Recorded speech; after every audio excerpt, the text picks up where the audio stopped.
and welcome to Real Actors, Real Answers, the podcast where you are the star. Today, we have a special guest. Her name is Ginger Cressman, and I'm amazed at her IMDb. Wait until you hear everything that she is doing and has done. Her plate is full, but yet she's, vibrant and excited about life. Hey, Ginger, how are you? I am wonderful. How are you? I'm doing great. Let's just, I'm going to lob the tennis ball over to you. You've done print. You've done film.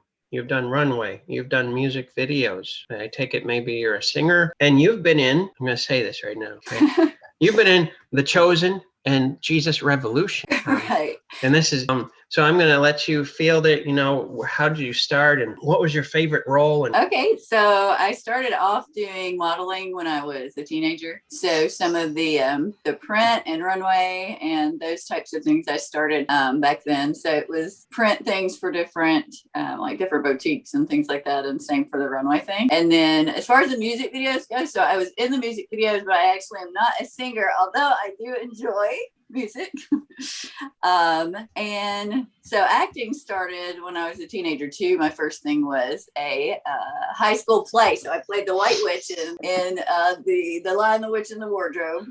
And that was a very enjoyable role. I always loved that book. So I did church plays and things too, though, as Mary and, Mother Jesus and everything at church. So, and then getting involved in film more so. Well, I did commercials then too.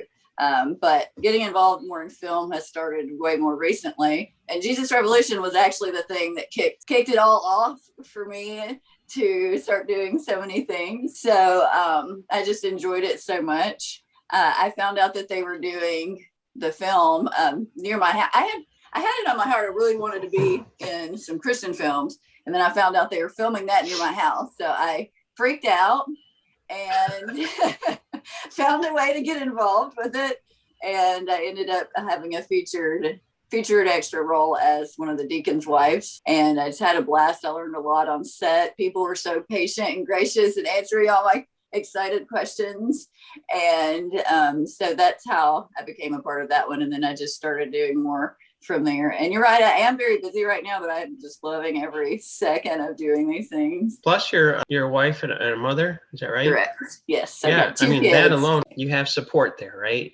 I do. And that's the only way that I'm able to do this stuff. My husband picks up some of the slack when he can, and my dad helps us out a lot too, because my kids are young, so they're 10 and 5. So it is a lot, beautiful. But the family supports me, and they're excited when I do things too, which makes all the difference and makes it enjoyable for everybody to be able to be like, oh, so what are you doing? And that's fun for all of us, really. And plus, you pursuing the dream that God has laid before you, you end up, your cup overflows, and it overflows on your family and extended friends and everything, So, but if I ask that because it's so important. I don't care how successful you are, whatever that means, but if you don't have backing, if you don't have love, you don't have support, success is kind of empty. Yes. I'm just tickled beyond. I just got to ask you, but then we'll get into things. Did you meet Kelsey Grammer? That I did. Did.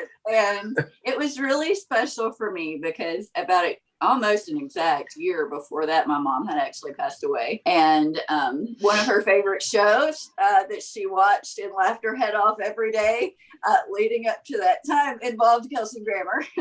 And so it felt so special to me to be on set with him after I knew that she had that time, because she would tell me about these episodes of his show that she watched, and I was like, this is just so special. And then I did get to meet him, and he was wonderful and such a gracious guy, and he was so funny. Anytime they would cut, he would go straight from, I was amazed by his acting skills, really, because anytime they would cut, he could go straight from serious to cracking a joke just like that, and then go right back into his serious mode of the moment. So I was pretty amazed by him. I've got a ways to go to be able to do that, because I get stuck in my mode and sort of stay there. But yes, I did meet him, and he was just really, he was great to everybody that was there. Your demo reel, you're very intense, but moreover, you're very accurate and focused. Like right here, beautiful smile, just gracious and just beaming, okay? And then I see you as in this dark parking lot talking to this huge guy. You look tough and how you're standing and everything else. What was that? What movie was that? Thank you. That one was a movie called China White. And so I was playing an undercover officer. So we were talking about the people who have been bringing in the drugs and stuff like that. So we're meeting in the parking lot. And thank you for saying that.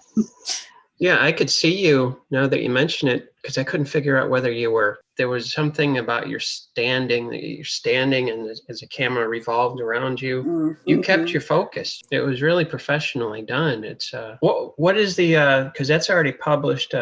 What was the China White about? That one was about people who were bringing in drugs, and we were trying to, basically, it's a catch the bad guys kind of movie. Kind of plot.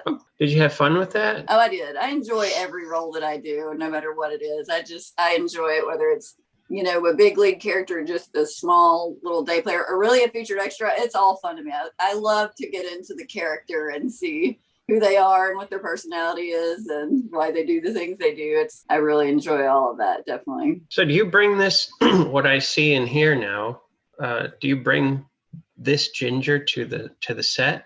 No matter what role you have? I do, unless I'm already in my character before I get there. So, but yeah, definitely so, unless I'm already focused, so much that I'm ready to go or get there. But yeah. Well, what was your favorite up till now? What has been your favorite role? Yeah. So the Jesus Revolution one holds a special place in my heart because it pushed me into doing all of this, and I loved it as a first big experience. And then my favorite role to play, though, I played my friend Steve Moon, who's a director. He also directed the China White one that you were asking about. He created this character called Diamond, and she was a 1970s era rock star, and she became an alcoholic, and she's working through that stuff in the movie, and I played Diamond. And she was really one of my favorite roles, probably my favorite role, because for me, I like to dig into characters sometimes who have a lot of pain or they show a lot of real life. And for that character, it was a very deep character to really dig into. And, playing an ex-rock star was kind of fun too. So I'd say that was my favorite role thus far. She is very special to me. The director's name was what again? His name is Steve Moon. Steve Moon. Okay. Mm-hmm. Yep. You guys can look him up on IMDb. I looked this way because I took some notes. Joe Baby. What is that about? That one was an extra role. So that was another catching the bad guys kind of thing. But I played just a lady at the casino in that one. Harvey Keitel is in that movie. So, that one's not out yet either. So I'm not sure what all's making it into the movie or not. But that was a cool experience as well. They filmed that in Mississippi. I think it was in Biloxi. And but that one's not out yet. So we'll see what all it entails when it's released. This is going to sound like because I keep going back to the Jesus Revolution, because it seemed to make a impression on you, especially about your mom, okay, and Kelsey Grammer. How God puts people together even after they transition. It's amazing. Yes. This is going to sound strange, but have you met Jesus? Well, I have met the real Jesus and the other Jesus that's not the real Jesus, that's also Jonathan Rumi. That right. Jesus? Yes. Yeah, I did meet him on set as well. I was blessed to be able to be in the scene that had Kelsey Grammer and him in it. So he did walk around, and talk to everybody. And he was very similar to Jesus, I would think, but he was very sweet, gentle, quiet guy. He was a nice guy. And there was a weird, surreal moment where Kelsey Grammer's up there giving a sermon and Jesus is going around giving everybody communion. So it was a really odd moment for us people sitting in the church to be watching Fraser give a sermon and receiving communion from Jesus. You just kind of look around for a minute and you're like, really, is this my life right now? Yeah, it is. Jesus is the real Jesus Christ. He is a servant. So he would be serving, of course. That's true. Very true. Now, you were in The Chosen. So did you get a chance to meet Mr. Rumi 2 times? Well, that's true. He wasn't in that as well. So I spent 4 or 5 days. That was another show where I just thought, wouldn't it be so cool to be on this set? That would be amazing. So I signed up to do background work on that. And they have a core group of people that do background all the time on that show. And those people are just amazing. A lot of them act in other independent films and other films and things too. And they were just the most amazing group of people to work with. And, I didn't spend much time trying to talk to Jesus there because I did not feel like getting him out of his character. There were a lot of people and a lot of things going on that one. So, but he was there, and it was really cool because I was there when they were filming some of season 3, and it was when he had started doing miracles. So it was really awesome to stand there and watch the scenes from the Bible unfolding in front of me and watching him deliver the sermons that I've read in the Bible.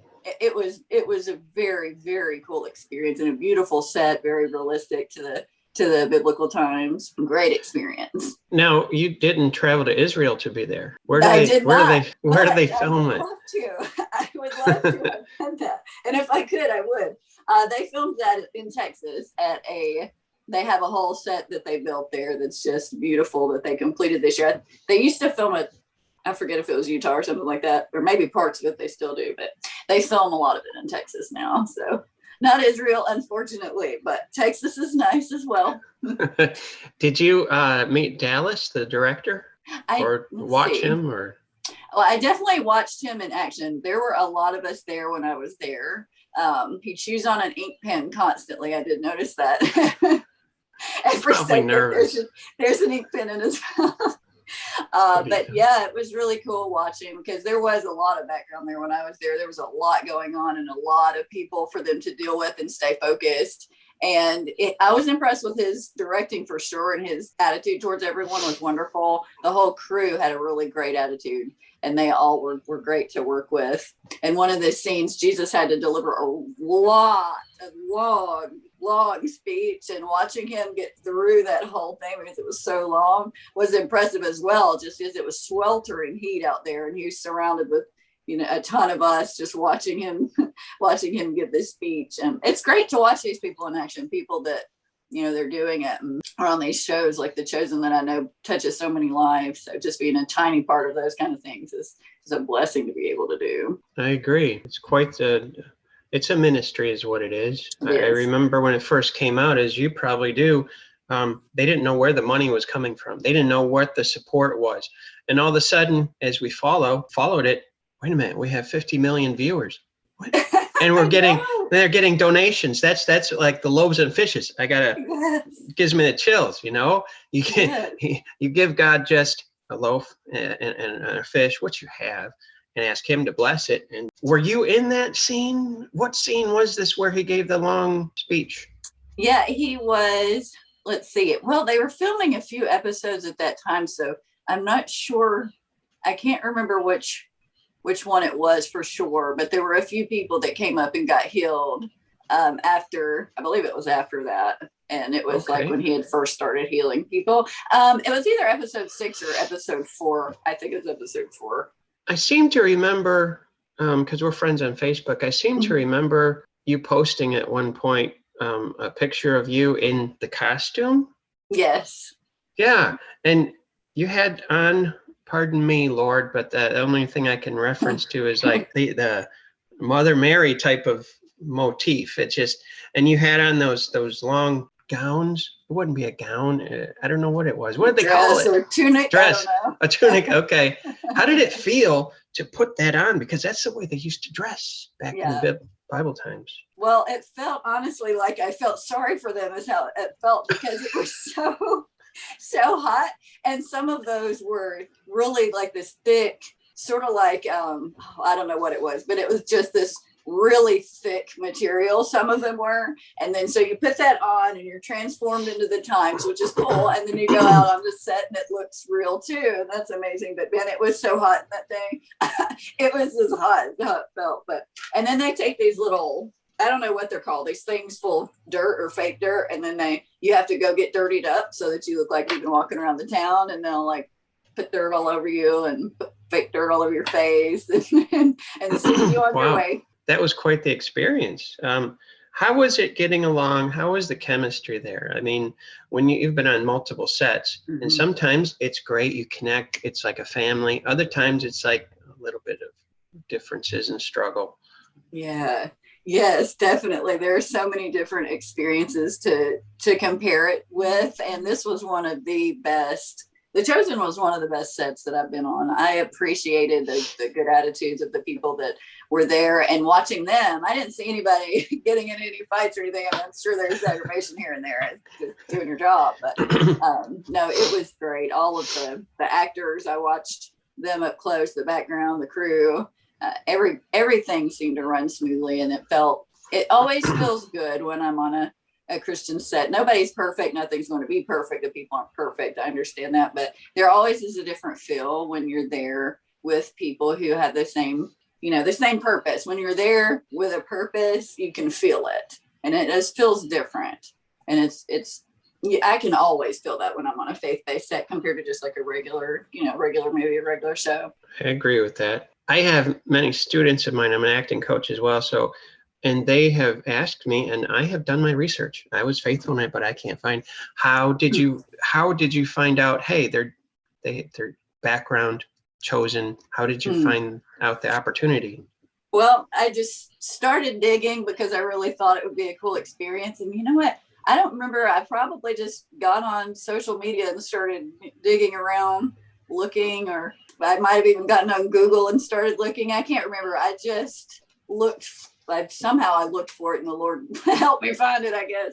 I don't remember. It's just I wanted to do it enough, so I just kept on searching until I found who was doing the background casting for it. Oh, I remember what I did. Yeah, what? They had done a big thing where it was feeding the 5,000, and people had paid or something to be part of the background for that. Somehow I looked into those people, and I would just did research till I found it. Seek and you shall find. I guess so. Dig hard enough, it might pop up. Exactly. If you dig for something long enough, hard enough, you are going to find something. Yeah. If you peruse and scan and scroll, that's not going to do anything. You could pass up an opportunity. I asked you about your favorite role, and you said it was Jesus Revolution. What was your most challenging role? I'll put it that way, diplomatically. What was your most challenging role?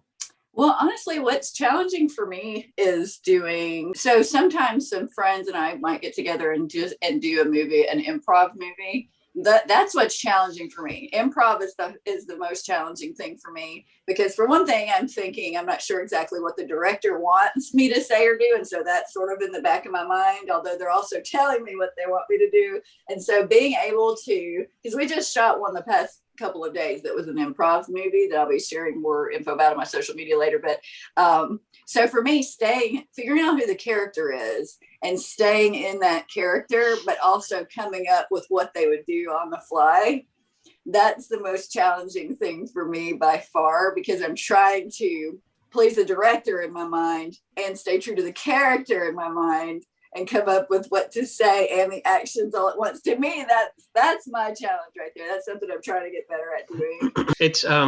Improv is a challenge. As we get older, the plasticity of our brain, it does, despite we take care of ourselves, of course, but it does get a little bit not pliable, put it that way.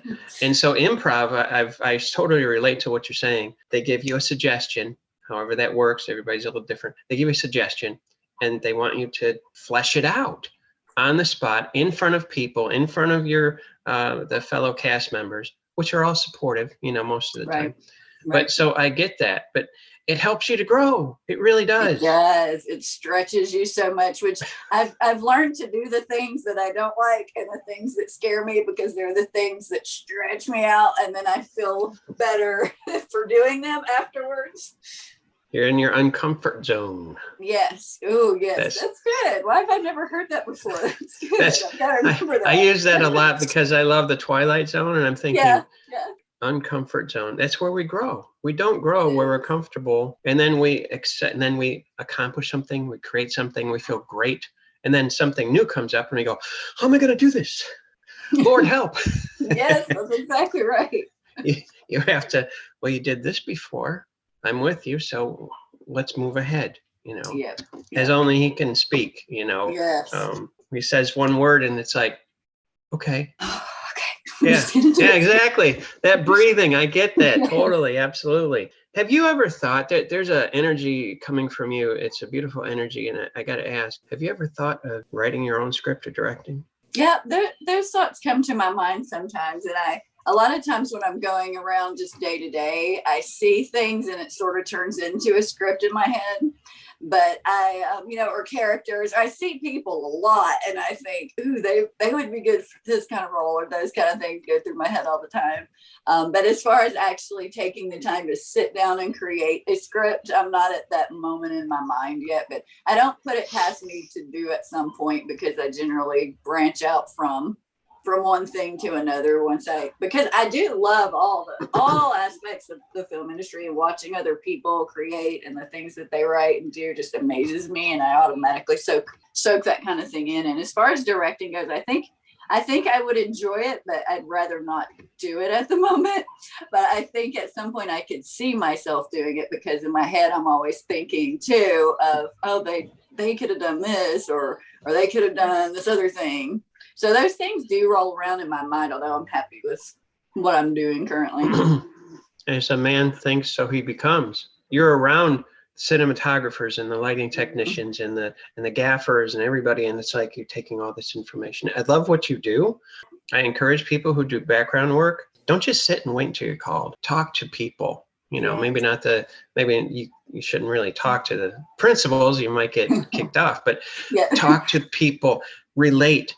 Take in things, the people the caterers, for crying out loud. Yeah, everybody has a certain energy that in that beautiful symphony that they put together. Have you ever heard of Tomorrow's Filmmakers? Maybe. I'm not sure. Okay. It's head up by Dallas Jenkins. I believe he's the one who it's an online course. Okay. And it's so much wonderful information, applicable, but it's a course that you take at a ridiculous price. The very first video is from Dallas Jenkins, and he sets the mood for directing, and it talks about script writing, directing, cinematography, costumes, just a whole, it's like a library.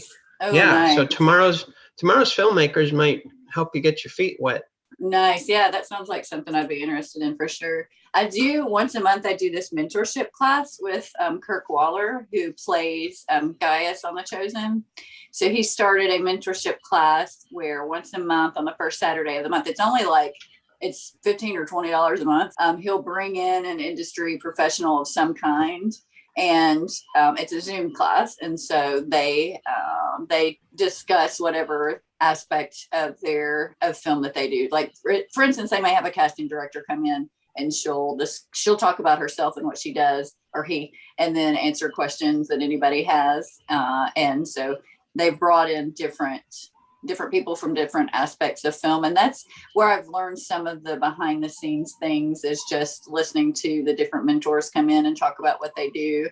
And it's helpful because it's good to know more than just what you do. To me, I like to know what other people in the industry are doing as well, because it sort of all helps build the film or the show. Just to me, having a little bit of knowledge of camera work or whatever else is going on around you helps. It all helps. Besides that, I like to learn. So that's excellent. Could you please share that mentor? I'm jumping through the screen here, but I'm quiet.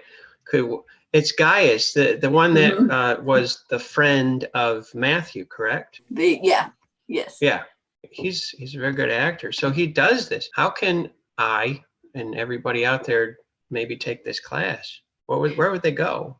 So he has a website. Oh, let me see if I can find it on my phone. But I think it's if you're on Facebook, you can look at it's called Actor Class. So, okay. But it's spelled AK instead of AC for actor, and the rest of it is just spelled regularly. So Actor Class, and it's probably actorclass.com. I think.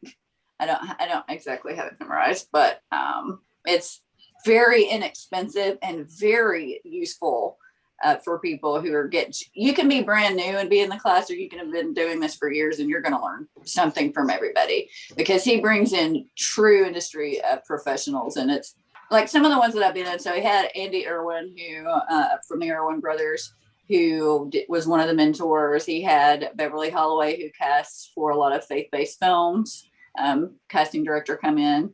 He had, oh goodness, just a lot of those people come in every month. It's somebody amazing. He led one himself, which was really fun, and answered. And he'll stay on there as long as anybody wants him to ask any questions that people have. And it is Actor Class. Yeah, actorclass.com with a K instead of a C on actor. Looking at my phone. Okay.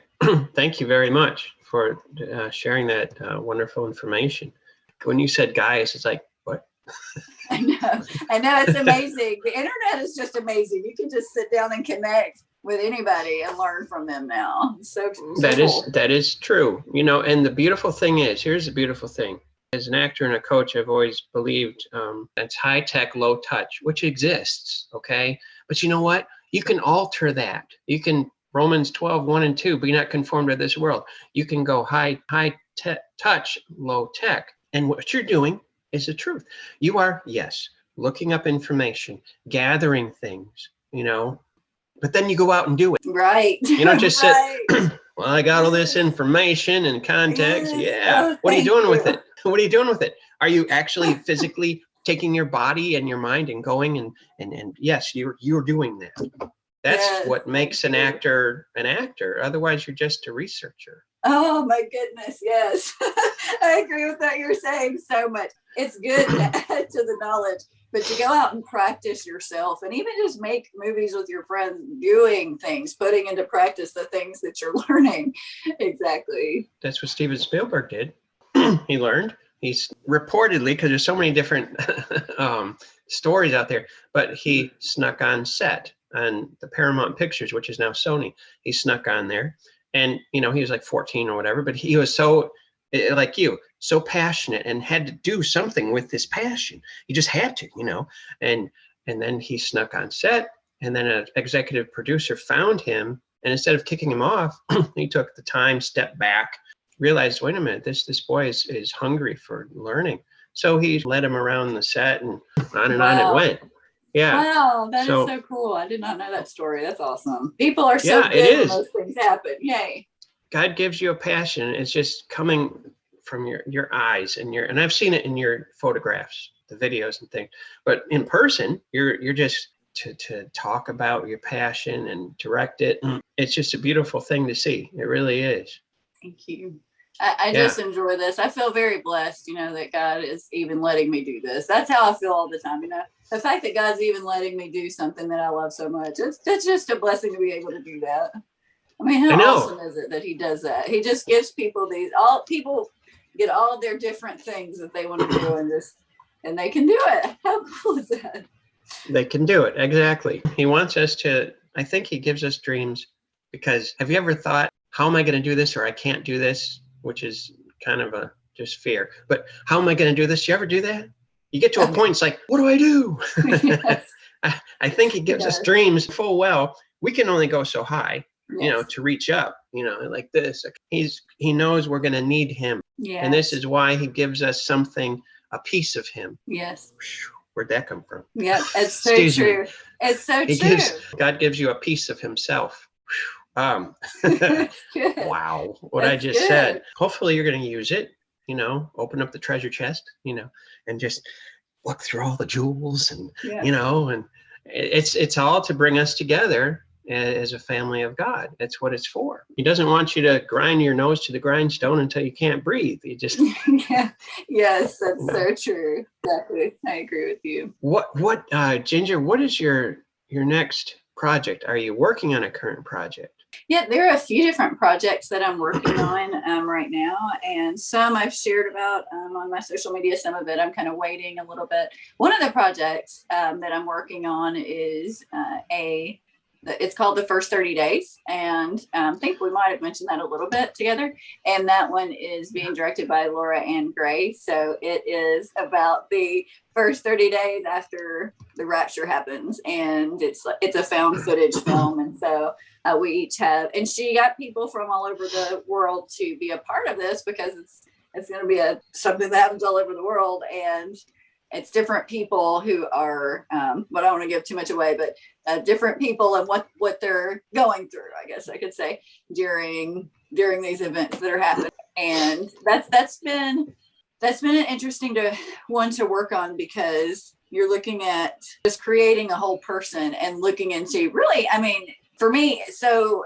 you're people that were left behind. And so you are trying to tap into in your mind, what would it be like if you had kids and your kids were gone and, you know, the world's in chaos? What would that feel like for you? And that's a hard place to get to, because you really have to dig down in and find it. And so it's going to be it's going to be a really interesting film when it comes out. I think it'll be really beautiful, having, and even some people that speak other languages are involved. Really? Wow.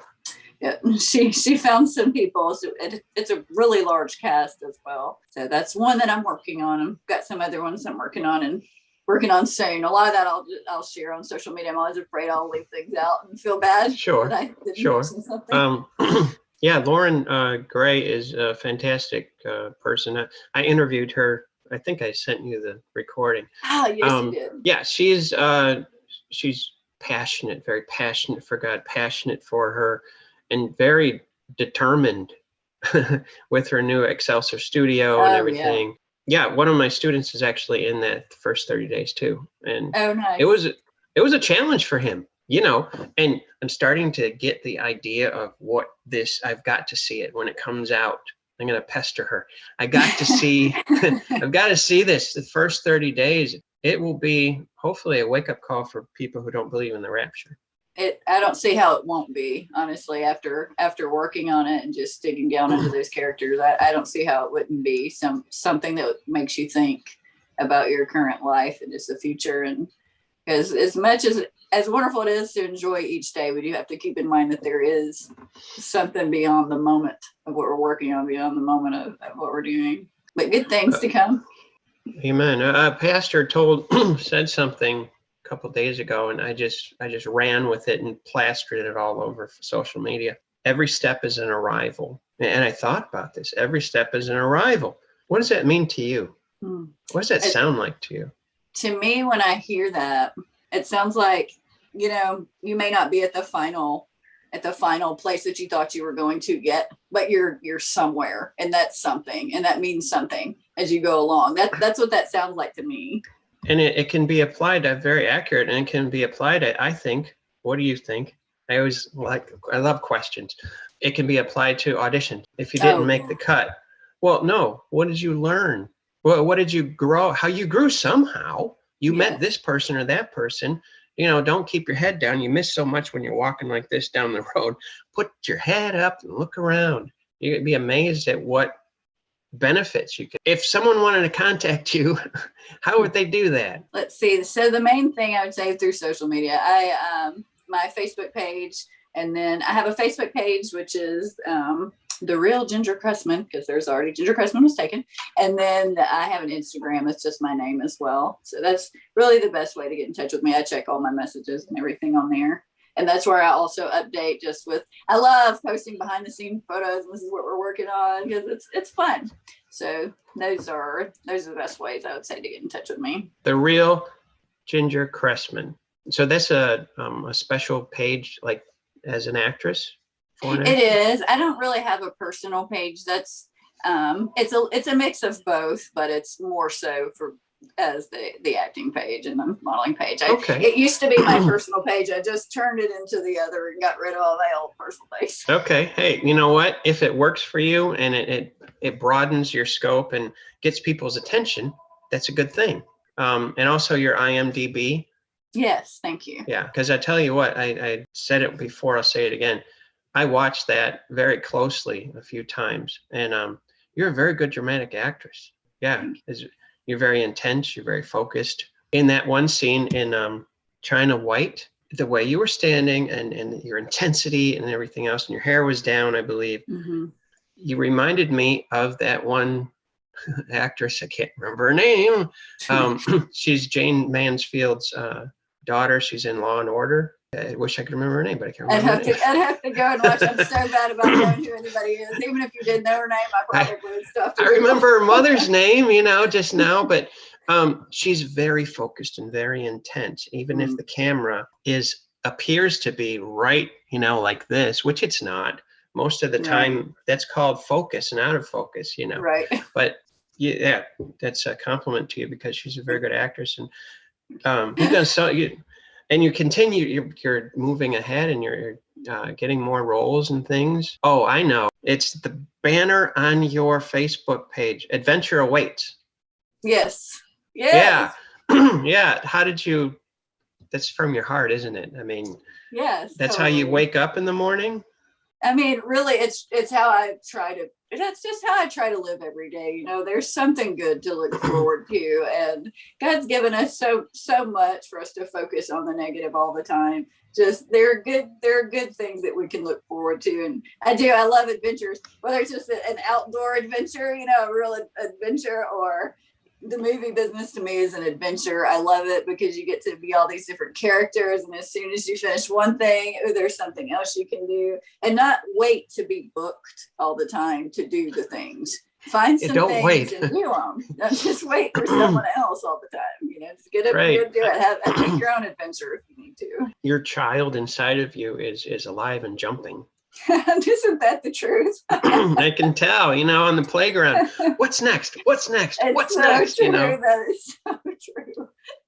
The joy of the Lord is my strength, and it is not only in bad times, but in good times too. That's right. And I've been through a lot of things, and God was there with me through all the things, and it helps keep me focused on the good. The fact that some of the things I've been through, because I recognize that things aren't always good. I recognize that we go through terrible times. I recognize that we get depressed and anxious, and that's all a part of it. We can't be happy all the time because good things aren't happening all the time. But when things are okay, it's okay to be happy. It's okay to enjoy. It's okay to look for the good, because other things are going to come, but it's all right to enjoy things while they're in front of you. I'm quiet on that because I have nothing to add to it. What you just said is profound. It's true. It's just after going through things, you just realize that you can go down with the ship, or you just keep on going. You have a choice. You Yes. do. Believe it or not, it might not appear that way. Ginger, I want to thank you very much for being on Real Actors, Real Answers. It's been a privilege. Thank you so much. A big cherry bowl full of fun. And I look forward to seeing more of your work. Thank you. Seriously. Thank you. I sure appreciate you having me on today. I very much enjoyed talking with you. Thank you.